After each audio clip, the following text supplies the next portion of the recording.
রাসূল সাল্লাল্লাহু আলাইহি সাল্লাম বলেন, লাইসা লিল হাজ্জাতিল মাবরুরাতে সাওয়াবুন ইলাল জান্নাহ। কবুল হজের নেকি নেই জান্নাত ছাড়া। কবুল হজের নেকি নেই জান্নাত ছাড়া, মানে কবুল হজ মানে জান্নাত। আবু হুরায়রা রাদিয়াল্লাহু তাআলা আনহু বলেন, রাসূল সাল্লাল্লাহু আলাইহি সাল্লাম বলেছেন, হাজ্জু ইয়াহদুমু মাকানা কাবলাহু। হজ অতীতের সব পাপকে মিটিয়ে দেয়।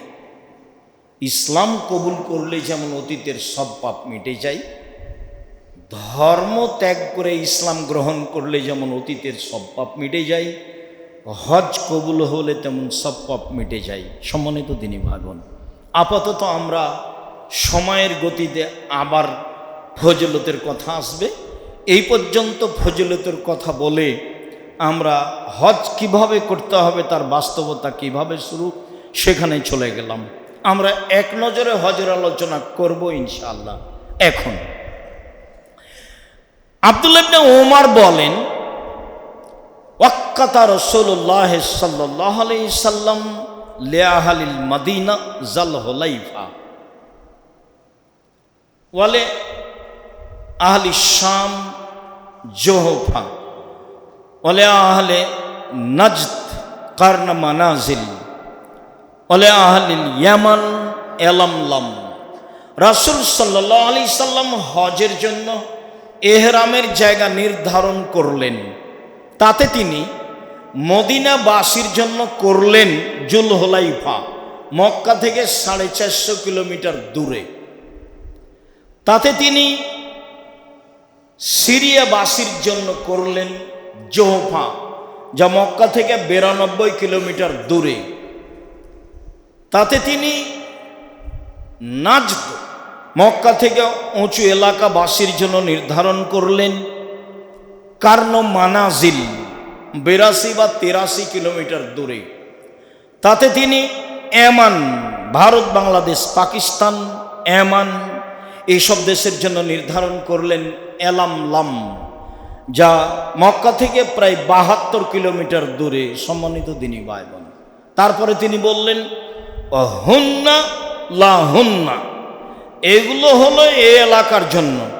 ওলেমান আতা আলাইহিন্না, আর যারা এসব এরিয়া দিয়ে আসবে পৃথিবীর বিভিন্ন প্রান্ত হতে, তাদের জন্য এই এরিয়া, এগুলি জায়গা।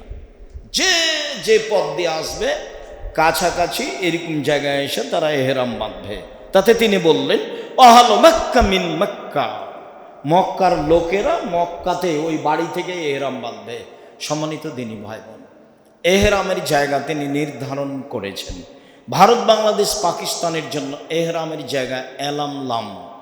বিমান জিদ্দায় পৌঁছার আনুমানিক 30-35 মিনিটের পূর্বে বলে, এখন থেকে নিয়ে 30 মিনিটের মধ্যেই বা 20 মিনিটের মধ্যেই বিমান এলামলামের উপর দিয়ে পার হবে। তখন আপনাকে বলতে হবে লাব্বাইক উমরাতান, আমি উমরার জন্য উপস্থিত। এহরাম বাঁধা মানে কোনো কিছু বাঁধা নয়, ব্যাগ বকচা নয়। এহরাম বাঁধা মানে এই বলা লাব্বাইক উমরাতান, আমি উমরার জন্য উপস্থিত। এরপরে সব চিৎকার করে বলতে হবে, যেটা একটু পরে বলছে। এরপরে এই দোয়া লাব্বাইক আল্লাহুম্মা লাব্বাইক, লাব্বাইক লা শারীকা লাক লাব্বাইক, ইন্নাল হামদা ওয়া নি'মাতা লাকা ওয়াল মুলক লা শারীকা লাক। আমি তোমার দরবারে উপস্থিত, আমি তোমার দরবারে উপস্থিত, প্রশংসা তোমার, অনুগ্রহ তোমার, রাজত্ব তোমার, কোনো শরীক নাই তোমার। এমন বলা বলতে হবে, মাঠ ঘাট ফাটিয়ে দিতে হবে। ইবাদত চিৎকার করে করতে হবে, এই ইবাদত ছাড়া আর কোনো ইবাদত এরকম নেই। নির্বাচন করে মিছিল করে তো অভ্যাস আছেই, তবে সমস্বরে চলে না, এটা এককভাবে চলে। দেখুন, খাল্লাদ ইবনে সাহেব তার পিতা থেকে বর্ণনা করেন, রাসূল সাল্লাল্লাহু আলাইহি সাল্লাম বলছেন জানি জিবরাইল ফামারানি আন আমরা সাবি। জিবরাইল আমার কাছে এসে বললেন, মুহাম্মদ সাল্লাল্লাহু আলাইহি সাল্লাম, আপনি আপনার সাহাবীদেরকে আদেশ করে দেন আইয়ারফু আসাতাম বিল ইহলাল ওয়াত তালবিয়া, তারা যখন এহরাম বাঁধবে তখন যেন চিৎকার করে বাঁধে, আর যখন তালবিয়া পড়বে তখন যেন চিৎকার করে পড়ে। আব্দুল্লাহ ইবনে উমর বলেন, রাসূল সাল্লাল্লাহু আলাইহি সাল্লাম বলছেন, জানি জিবরাইল আমার কাছে আসলেন, এসে বলছেন, মুর আসাহবাকা, আপনি আপনার সঙ্গীদের বলেন, আপনি আপনার সঙ্গীদের আদেশ করেন, ফাল ইরফাউ আসাতাহুম, তারা তাদের তালবিয়া যেন জোরে পড়ে। কেন? ফাইনাহা শিয়ানুল হজ্জে আও মিনাল হজ্জে, চিৎকার করে তালবিয়া পড়া হচ্ছে হজের প্রতীক, চিৎকার করে তালবিয়া পড়া হচ্ছে হজের চিহ্ন। আমি হজ করতে এসেছি মানে এহরাম বাঁধার পর থেকে নিয়ে যতক্ষণ পর্যন্ত এহরাম চালু থাকবে ততক্ষণ পর্যন্ত আমাকে চিৎকার করে বলতে হবে, লব্বাইক আল্লাহুম্মা লব্বাইক, লব্বাইক লা শারিকা লাক লব্বাইক, ইন্নাল হামদা ওয়ান নি'মাতা লাকা ওয়াল মুলক লা শারিকা লাক। 1 মিনিট। যখন বিমান জিদ্দায় পৌঁছিবে এরকম কাছাকাছিতেই এহরাম বাঁধতে হবে, ঢাকায় নয়। ঢাকায় এহরাম বাঁধলে বিদাত হবে, তখন ইবাদত কবুল হবে না। এটাই একাধিক কথা আছে ঢাকা বিমানবন্দরে, তা এখন বললাম না। 23 বছর থেকে একটা লোক ওখানে আছে, সবাইকে এখানে চিৎকার করে এহরাম বাঁধায়। তো আমি গতবার হজে বলেছি, আপনি এখন থেকে চিৎকার করে এই কথা বলেন, 23 বছর থেকে আমি মানুষের হজ বাতিল করেছি।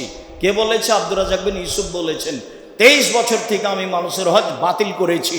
কে বলেছে? আব্দুর রাজ্জাক বিন ইউসুফ বলেছেন। আল্লাহু আকবার বলে এই পুরো সময়টা আপনার তালবিয়া চলবে। হোটেলে টয়লেটে পানি উঠে আছে কিনা বিবেচনা করা হবে না। ঢাকায় কত ঘন্টা পরে বিমান আমার এসেছে এই বিবেচনা থাক। 3 দিন পরে হলেও জিদ্দে যাব ইনশাআল্লাহ, এটা দৃঢ়তা রাখেন। হজে বের হয়েছি, ঢাকা বিমানবন্দরে এমনিতেই পড়ে থাকবো কেন? ব্যবসা বাণিজ্য করেন তো, পড়ে থাকা অভ্যাস নেই? আমি তো পারি আলহামদুলিল্লাহ, আপনি আমার চেয়ে বেশি পারেন বলে আমার ধারণা। জিদ্দা বিমানবন্দরে নেমে বলছে গাড়ি নেই, ওরা আগামীকাল সকাল গাড়ি পাওয়া যাবে, আর এখন রাত 8টা বাজে। দুশ্চিন্তা ভোগ করিয়েন না। মানুষের বেঁচে থাকার জন্য 3টে জিনিস লাগে, 1 খাবার, 2 পেশাব পায়খানা, 3 একটু থাকার জায়গা। যেখানে পড়ে আছেন সেখানে আপনাকে কেউ বের করে দিবে না। আপনি হজ করতে গেছেন মানে সবাই জানে আপনি আল্লাহর মেহমান, ওরা এটা খুব জানে। সম্মানিত দিনী ভাই বোন, বলছিলাম এহরাম মানে চুল তোলা যাবে না, কাটা যাবে না। এহরাম মানে নখ কাটা যাবে না। এহরাম মানে গায়ে আতর লাগানো যাবে না। এহরাম মানে মাথা ও মুখ ঢাকা যাবে না পুরুষ মানুষ যে কোনো মূল্যে। এহরাম মানে কোনো মানুষের জন্য প্রাণী শিকার করা যাবে না। এহরাম মানে স্ত্রীর সাথে মজাক করা যাবে না। এহরাম মানে স্ত্রী মিলনে যাওয়া যাবে না, গেলে হজ বাতিল হবে, আবার সামনে বছর করতে হবে, এখানে জরিমানা নেই। এই জন্য মহিলাদের জন্য জরুরি, বাড়িতে যখন বের হবে ঢাকা বিমানবন্দর যাওয়ার আগেই আঠালো কিছু চুলে দিয়ে চুলটা শক্ত করে নেবে, যাতে করে এইরকমভাবে যখন তখন মাথার চুল খুলে গোসল করা না লাগে। এহরাম শেষ হবে তখন গোসল করতে হবে। গোসল করাও যদি লাগে তাহলে সামান্য একটু ভিজলেই হলো, চুল উঠে না যেন, আপনি তুলতে পাবেন না, এমনিতে উঠে যায় না যেন, এ ব্যাপার আপনার চেষ্টা থাকতে হবে। নখ কাটতে পাবেন না, মুখ ঢাকতে পাবেন না, জরুরি বিধান। সম্মানিত দিনী ভাই বোন, বুঝে আমল করবো ইনশাআল্লাহ। আল্লাহুম্মা সাল্লি আলা আলহামদুলিল্লাহ ওয়াহদা ওয়াসসালাতু ওয়াসসালামু আলা মান লা নাবিয়্যা বাদা। হজের রুকুন: 1 এহরাম বাঁধা, 2 আরাফার মাঠে অবস্থান করা, 3 তওয়াফ করা, 4 সাই করা। এই 4টা হচ্ছে হজের রুকুন। হজের 8টি ওয়াজিব জরুরি বিধান, যা না করলে কাফফারা দিতে হবে। 1 নির্ধারিত স্থানে এহরাম বাঁধতে হবে। লোকটাকে আমি বললাম ঢাকা হাজি ক্যাম্পে, আপনি এহরাম বাঁধাচ্ছেন কেন, এভাবে এখানে লাব্বাইক বলাচ্ছেন কেন? তো বলছে যে ঘুমের ঘরে যদি পার হয়ে যায়, ঘুমের ঘরে যদি পার হয়ে যায়। আরে ঘুমের ঘরে পার হয়ে গেলে তার ব্যবস্থা আছে, জরিমানা দিতে হবে। এখানে এহরাম বাঁধার যে অপরাধ, তার সমাধান কি বলেন দেখি? আল্লাহ নবী বললেন যে এলানলাম, আপনি বলছেন ঢাকা হাজি ক্যাম্পে চলবে, আমি বলছি এটার প্রমাণ কি? তখন আমাকে বলছে বাড়ি থেকে এহরাম বাঁধলে চলবে। বলে ধর্ম কি আপনার বাবার? বাড়ি থেকে এহরাম বাঁধলে চলবে মানে? কে বললো এই কথা? বলছে এহরাম এই জন্য বাঁধতে হবে যে ঘুমের ঘরে পার হয়ে যায়, এলাম লাভ যদি পার হয়ে যায়, এলাম লাভ যদি ঘুমের ঘরে পার হয়ে যায় তারও বিধান আছে, সেটা হলো জরিমানা। জরিমানা দিতে হবে, একটা দম দিতে হবে। কিন্তু ঢাকায় হাজি ক্যাম্পে এহরাম বাঁধলে যে ভুল হবে তার জরিমানা কি? ও কি উত্তর দিবে? ও কি জানে? যারা সহযোগিতা করছে তারাই বা কি জানে? পীর দিয়ে ধর্ম চলে না, বুজুর্গানের দিন দিয়ে ধর্ম চলে না। যেই ধর্মে এক গিলাস পানি পান করলে 5টা বিধান লাগে, যেই ধর্মে পেশাব পায়খানা করতে বসলে 10টা বিধান লাগে। খালি পেশাব পায়খানা করতে বসলে 10টা বিধান লাগে, অবাক হবেন আপনি। সেই ধর্ম বুজুর্গানের দিন দিয়ে চলে, পীর দিয়ে চলে, মাঝহাব দিয়ে চলে? অসম্ভব। একজন মানুষ দিয়ে চলে, যার নাম মুহাম্মদ সাল্লাল্লাহু আলাইহি সাল্লাম। তো এহরাম নির্ধারিত স্থানে বেঁধে হারামে চলে গেলাম। হারামে গিয়ে হোটেলে উঠে স্বাভাবিক মতো থাকেন। এরপরে শরীরে যখন একটু ফুর্তি গতি ভালো এসেছে, গোসল টোসল করার পরে হুড়মুড় করে যাবেন না। হারামে গিয়ে প্রথম কাজ হলো তপ। প্রথমে গিয়ে যেই দিকে হাজরা আসওয়াদ আছে, কালো পাথর, সেই দিকে ডান দিকে 1 2 3 4 তলা পর্যন্ত সবুজ বাতি দেওয়া আছে। বাম দিকে দেখলেই হাজরা আসওয়াদ। সেখান থেকে কথা শুরু হচ্ছে। এখন জরুরি কথা, আল্লাহ আকবার বলে তওয়াফ শুরু হবে। আসলে চুমা দিয়ে তওয়াফ শুরু হবে। চুমা যদি মুখে দেওয়া না যায় তাহলে লাঠি কালো পাথরে ঠেকিয়ে লাঠিকে চুমা দিতে হবে, বা হাত কালো পাথরে লাগিয়ে হাতে চুমা দিতে হবে। যখন নিজেও চুমা দিতে পারলাম না, হাত লাগিয়ে হাতেও চুমা দিতে পারলাম না, যখন লাঠি লাগিয়ে লাঠিতেও চুমা দিতে পারলাম না, তখন কি হবে? তখন শুধু প্রথমবারে হাজরা আসওয়াদের দিকে মুখ করে বিসমিল্লাহ আল্লাহু আকবার দিয়ে শুরু হলো। প্রথমবার বিসমিল্লাহ, বাকি আর বিসমিল্লাহ নয়, শুধু আল্লাহ আকবার। এইবার মুখে হাত নিয়ে আসা হবে না। কেন? যদি পাথরে চুমা দিতাম ভালো, যদি হাত লাগাতাম হাতে চুমা দিতাম ভালো, যদি লাঠি লাগাতে পারতাম তাহলে লাঠিতে চুমা দিতাম ভালো। যেহেতু একটাও হয়নি, এখন আর হাতে চুমা দেওয়া যাবে না। 2 হাত তো বহু দূরের কথা, শতবার তো আল্লাহ আকবার বহু দূরের কথা। আপনি গেলে দেখেছেন কি যে করছে মহিলা পুরুষ, আল্লাহ আল্লাহ, মানে সবাই দুর্বল। আমার বুঝে শতকরা 95 জন মানুষের হজ হয় না। হয় সে মুশরিক, না হয় সে বেদাতি। হয় সে মুশরিক, না হয় সে বেদাতি। আর শতকরা 99 জন মুআল্লিম ভালো নয়, বা 1999 জন মুআল্লিম ভালো নয়। তার লক্ষ্য উদ্দেশ্য ভালো নয়। 2-1 জন নাই সে কথা বলছি না, আছে। আল্লাহু আকবার বলে তওয়াফ শুরু হলো। তওয়াফ আব্দুল্লাহ ইবনে উমর বলেন, রাসূল সাল্লাল্লাহু আলাইহি ওয়াসাল্লাম বলেছেন যে মান তাওফা বিহাযাল বাইত কানা কাইতরে রাকাবাতিন। কেউ যদি বাইতুল্লাহ তওয়াফ করে তাহলে একজন গোলাম আজাদের সমান নেকি হবে। আমরা তো দেশে গোলাম নাই, দাস দাসী নেই, কাজে এটা বুঝি না। বুখারী মুসলিমের হাদিসে এসেছে, একজন দাসকে আমি স্বাধীন করে দিলাম, মানে ওকে যেমন আমি স্বাধীন করে দিলাম, তার হাত, তার পা, তার চোখ, তার সব কিছু, গোটা শরীর, তেমনি আল্লাহ আমাকে জাহান্নাম থেকে মুক্ত করে দিলেন। আমি ওটা করলাম তা আল্লাহ এটা করলেন, বুখারী মুসলিম। আমি ওটা করলাম তা আল্লাহ এটা করলেন। সব বুখারী মুসলিমের হাদিসে এসেছে, তার হাতের বিনিময়ে হাত, পায়ের বিনিময়ে পা, চোখের বিনিময়ে পা, চোখ। নামতে নামতে আল্লাহ রাসূল বলছেন, তার লজ্জা স্থানের বিনিময়ে লজ্জা স্থানকে আমি জাহান্নাম থেকে মুক্ত ঘোষণা দিয়ে দিলাম। মানে গোলাম আজাদ অনেক নেকির কাজ।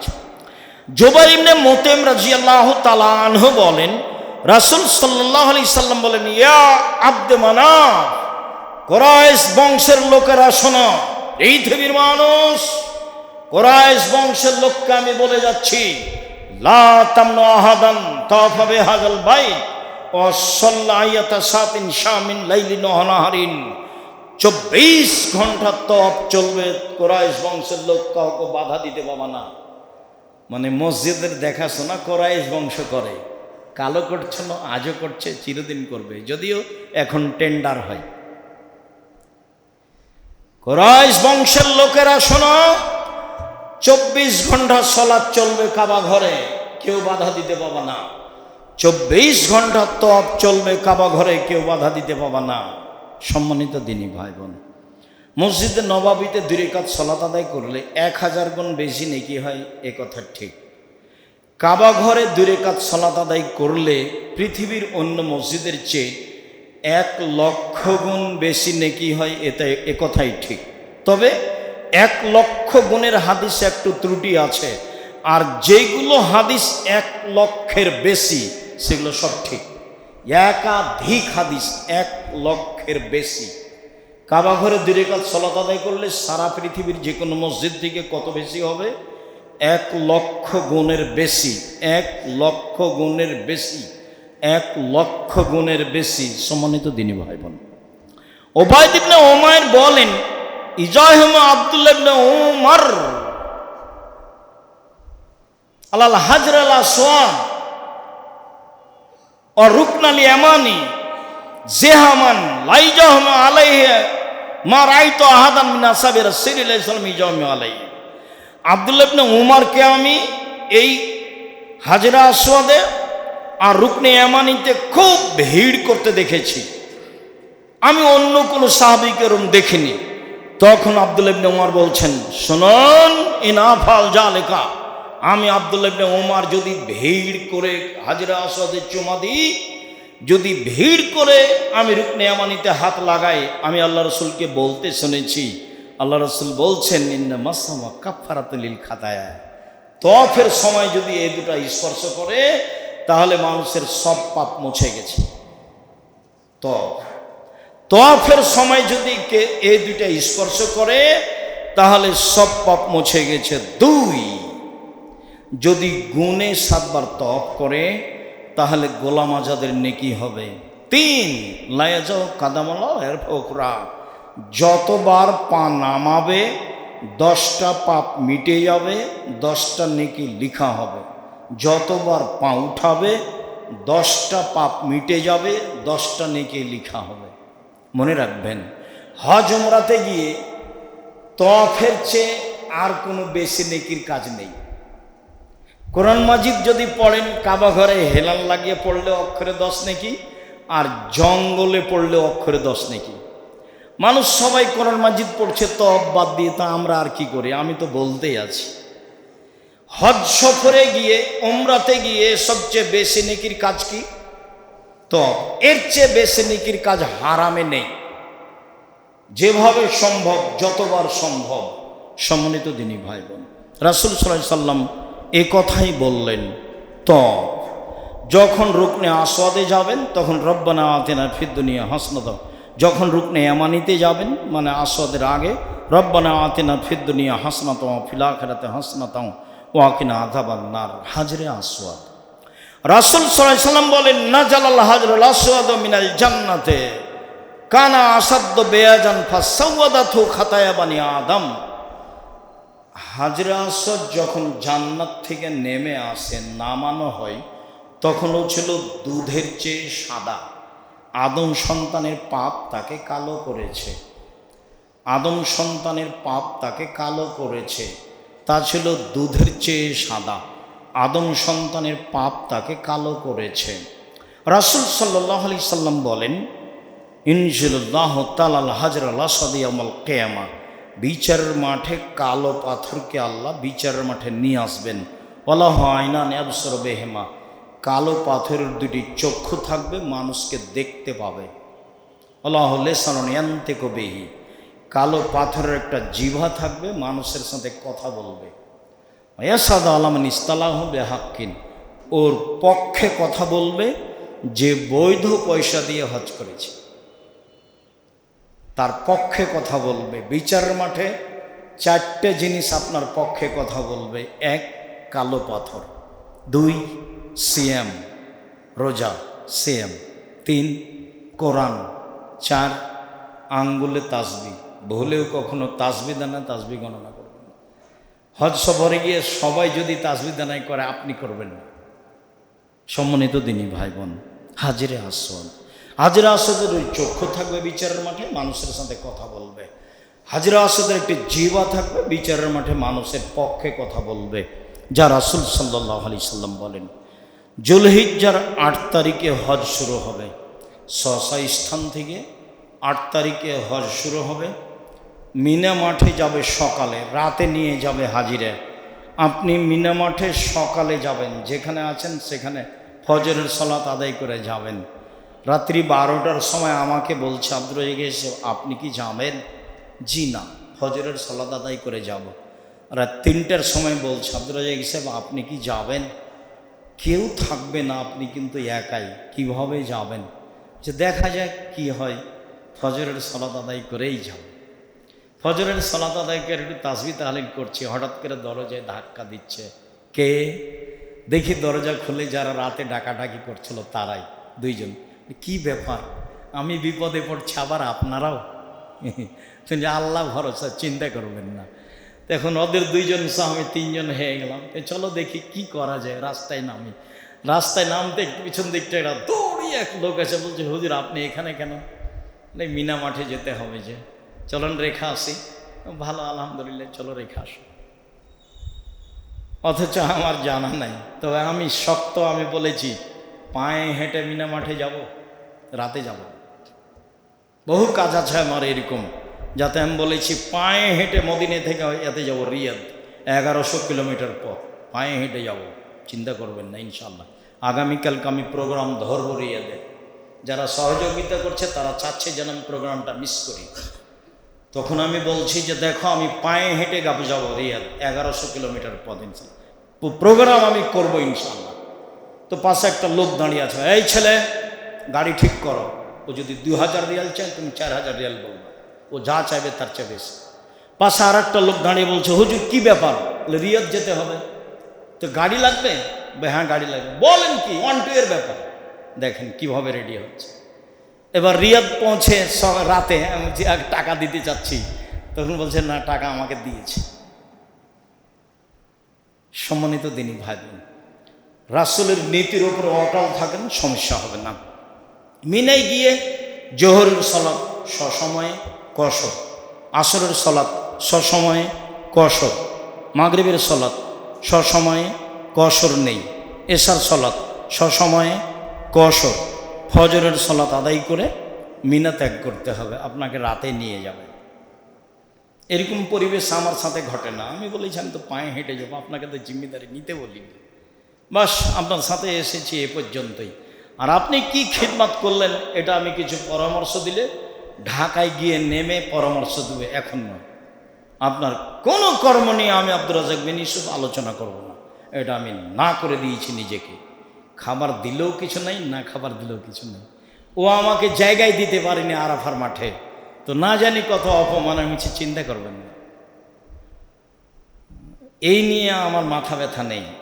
হজ কঠিন কাজ, এ কথাই ঠিক। রাতে নিয়ে যাবে, ফজরের সালাত আদায় করে মিনা থেকে আরাফার মাঠে যাবেন। আরাফার মাঠে কোনো ইবাদত নেই, শুধু ওইটাই চলছে, লাব্বাইক লাব্বাইক আল্লাহুম্মা লাব্বাইক লাব্বাইক লা শারিকা লাক লাব্বাইক ইন্নাল হামদা ওয়া নি'মাতা লাক ওয়াল মুলক লা শারিকা লাক। ওই যে হোটেলে ফজরের পরে লাব্বাইক শুরু হয়েছে, চলতেই থাকবে। মিনাই সারা দিন সারা রাত, আরাফার মাঠে সারা দিন চলতে থাকবে। তবে জোহর আসর একসাথে সালাত আদায় করতে হবে। জোহর 2 আসর 2 একসাথে, জোহরের টাইমে জোহর 2 আসর 2। বক্তব্য আগেই হবে। হাজারে শতকরা 95 জন মানুষ জোহর আসর একসাথে পড়ে না এবং কসর পড়ে না। আমার অনুমান তারা প্রায়ই বেদাতি মানুষ, প্রায়ই মুশরিক মানুষ। তারা জোহরের টাইমে জোহর 4 রাকাত, আসরের টাইমে আসর 4 রাকাত পড়ে, এটা রাসূলের সুন্নাত নয়। জোহরের টাইমে জোহর 2 রাকাত, আসরের টাইমে আসর 2 রাকাত কসরই পড়তে হবে, আপনি পড়তে বাধ্য। যারা মক্কা থেকে হজ করতে এসেছে তাকেও কসর পড়তে হবে।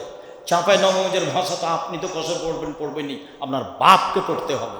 তার নাম আরাফার মাঠ। আরাফার মাঠে কসর পড়তে হবে, জোহর 2 রাকাত, আসর 2 রাকাত। যারা কাবা ঘর, যারা মিনা মাঠের পাশে বসবাস করে, তার বাড়ি, তার বাপের বাড়ি, তার 14 গোষ্ঠী বাড়ি, হাজার হাজার বছর থেকে মিনার পাশে তার বাড়ি, ও হজ করতে এসেছে, তাকেও কসর করতে হবে। সম্মানিত দিনী ভাই বোন, এরপরে জোহর আসর শুরু হয়ে শেষ হয়ে গেলে এবার আসলো ক্ষমা চাওয়ার দোয়া, হাত তুলে দোয়া করা দিন রাত। জায়গা নিজের মতো বাছাই করে নেবেন, মন্তব্য করবেন না কারো প্রতি। কি করলো ভালো, কি করলো মন্দ, এই মন্তব্য নাই। আবু হুরায়রা রাদিয়াল্লাহু তাআলা আনহু বলেন, রাসূল সাল্লাল্লাহু আলাইহি ওয়াসাল্লাম বলেছেন, খায়রুদ দুআ দুআ আরাফা ও খায়রু মা কুলতু আনা ও খায়রু মা কালাম আলামবিয়া মিন কাবলি। সবচেয়ে উত্তম দোয়া হচ্ছে আরাফার মাঠের দোয়া। সবচেয়ে উত্তম দোয়া যেটা আমি বলেছি, সবচেয়ে উত্তম দোয়া যেটা আমার পূর্বে সব নবী বলেছেন, লা ইলাহা ইল্লাল্লাহু ওয়াহদাহু লা শারীকা লাহু লাহুল মুলকু ওয়া লাহুল হামদু ওয়া হুয়া আলা কুল্লি শাইইন কাদির। এটাই দোয়া যেটা আপনার জানা আছে। এটাই নবী বলেছেন, এটাই ইব্রাহিম আলাইহিস সালাম বলেছেন, এটাই আদম আলাইহিস সালাম বলেছেন, এটাই আরাফার মাঠে সবচেয়ে উত্তম দোয়া। আর লাব্বাইক আছেই, লাব্বাইক আল্লাহুম্মা লাব্বাইক লাব্বাইক লা শারীকা লাক লাব্বাইক ইন্নাল হামদা ওয়া নি'মাতা লাক ওয়াল মুলক লা শারীকা লাক। আপনি আমার দিনী ভাই, আপনি আমার দিনী বোন, হোটেলের সমস্যা যেন আপনার লাভবাহিক বন্ধ করতে না পারে। বউ হারিয়ে গেছে, পাওয়া যাবে একদিন, চিন্তা করবেন না, লাভবাহিক বন্ধ করা যাবে। স্বামী হারিয়ে গেছে, পাওয়া যাবে 2 ঘন্টা 1 ঘন্টা 2 দিন পরে। হারাবে এ কথাই ঠিক, পাওয়া যাবে এ কথা ঠিক, এটাই বেশি সম্ভাবনা। লাভবাহিক যেন আপনার বন্ধ না হয় কোনো পরিস্থিতির কারণে, এটাই হচ্ছে হজের প্রতীক। রাসূল সাল্লাল্লাহু আলাইহি সাল্লাম বলছেন, মা কাব্বারা মুকাব্বিরুন ইল্লা আবাতি শামসু বিজুনুবিহি। মানুষ যখন তাকবীর পাঠ করে তালবিয়া, তখন তালবিয়ার শেষে সূর্য ডুবলে সব পাপ মুছে যায়। রাসূল সাল্লাল্লাহু আলাইহি সাল্লাম বলছেন, মা কাব্বারা মুকাব্বিরুন ইল্লা লাহুল জান্নাহ। যখন কেউ তালবিয়া পাঠ করে তখন তার জন্য জান্নাত ঘোষণা হয়। রাসূল সাল্লাল্লাহু আলাইহি সাল্লাম বলেন, মা মিন মুলাব্বিন ইলাব্বি ইল্লা লাব্বা মানানি ইয়ামিনিহি শিমালিহি। যখন মানুষ তালবিয়া পাঠ করে তখন মাটি, বাড়ি, পদার্থ, জড় পদার্থ, জীব জন্তু সব তার সাথে তালবিয়া পাঠ করে, করতে করতে করতে করতে তার তালবিয়ার সাথে সারা পৃথিবী অংশগ্রহণ করে। একথা আমি বলিনি, একথা মুহাম্মদ সাল্লাল্লাহু আলাইহি ওয়াসাল্লাম বলেছেন। মুখ বন্ধ করে থাকবেন না পরিস্থিতিতে, মুখখান চুপটি করে থাকবেন না পরিস্থিতিতে। খাবার আছে কিনা এ বিবেচনার সুযোগ নেই, টয়লেটে পানি উঠেছে না এ বিবেচনার সুযোগ নেই, বউ হারিয়ে গেছে ভাবতে হবে এ বিবেচনার সুযোগ নেই। মুখে সব সময় চলবে লাব্বাইক আল্লাহুম্মা লাব্বাইক লাব্বাইক লা শারীকা লাক লাব্বাইক ইন্নাল হামদা ওয়া নি'মাতা লাক ওয়াল মুলক লা শারীকা লাক লা ইলাহা ইল্লাল্লাহু ওয়াহদাহু লা শারীকা লাহু লাহুল মুলকু ওয়া লাহুল হামদু ওয়া হুয়া আলা কুল্লি শাইইন কাদির। হাত তুলে দোয়া করবেন। মাঝে মধ্যে হাত ক্লান্ত হয়ে গেলে আবার সূর্য ডুবা পর্যন্ত। দিন যত যাবে ক্ষমার গতি তত বেশি হবে, দিন যত যাবে ক্ষমার গতি তত বেশি হবে।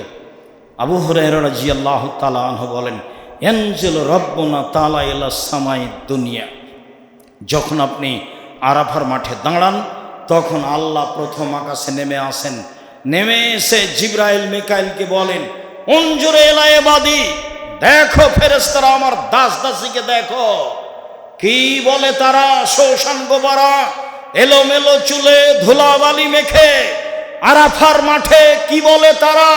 এলোমেলো চুলে ধুলাবালি মেখে, কাদ গাফারতু লাহুম, আমি তাদের ক্ষমা করে দিলাম।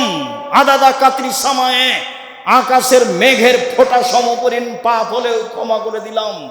বালুর স্তূপে যত কণা বালু আছে সমস্ত পরিমাণ পাপ হলে আমি ক্ষমা করে দিলাম। জিবরাইল মিকাইল শোনো, এ আমার দাস দাসী কি বলে তারা? এলোমেলো চুলে ধুলাবালি মেখে যা বলে সেটাই গ্রহণ করলাম। আমি তাদের ক্ষমা করে দিলাম। হোক না তাদের পাপ মেঘের বৃষ্টির সমান, হোক না তাদের পাপ, হোক না তাদের পাপ বালু কণার সমান, আমি সব ক্ষমা করে দিলাম। মা মিন ইয়াউমিন আকসারা মিন ইতাকাল্লাহু মিনান নারে আবদান মিনান নারে। আরাফার মাঠে যত মানুষ ক্ষমা পায়, পৃথিবীতে আর কোনোদিন মানুষ তত ক্ষমা পায় না। যখন রাসূল সাল্লাল্লাহু আলাইহি সাল্লাম বললেন যে আল আমালুস সালিহু ফিহিন্না আহাব্বু ইলাল্লাহি মিন হাজিল আইয়াম, যুলহিজ্জার 10 তারিখের নেকি আল্লাহর কাছে যত প্রিয়, আর কোনো নেকি আল্লাহর কাছে তত প্রিয় নয়। যুলহিজ্জার 10 তারিখ পর্যন্ত নেকি আল্লাহর কাছে যত প্রিয়, পৃথিবীর আর কোনো নেকি আল্লাহর কাছে তত প্রিয় নয়। তখন বিদ্বানগণ বললেন, রামাজানের শেষের দশকের চেয়েও কি যুলহিজ্জার প্রথম 10 বেশি উত্তম? তখন আল্লাহ রাসূল বললেন, হ্যাঁ। জিহাদের চেয়েও? হ্যাঁ। কেন? রমজান মাসের শেষ দশকে একটা কাজ আছে, সেটা হলো লাইলাতুল কদর। আর যুলহিজ্জার শেষ দশকে 3টা কাজ আছে। 1 কুরবানি, 2 হজ, 3 আরাফা। ব্যতিক্রম দিন আরাফা। সম্মানিত দিনী ভাই বোন, আমি আপাতত হজের আলোচনা থেকে ফিরে আসলাম। যা বাকি থাকছে তা সময়ের গতিতে আপনার সাথে হবে। যুলহিজ্জার 1 থেকে নিয়ে 10 পর্যন্ত 2-1টি কথা আপনার সাথে জরুরিভাবে বলি, যেটা আপনার নাগালের ভিতরে।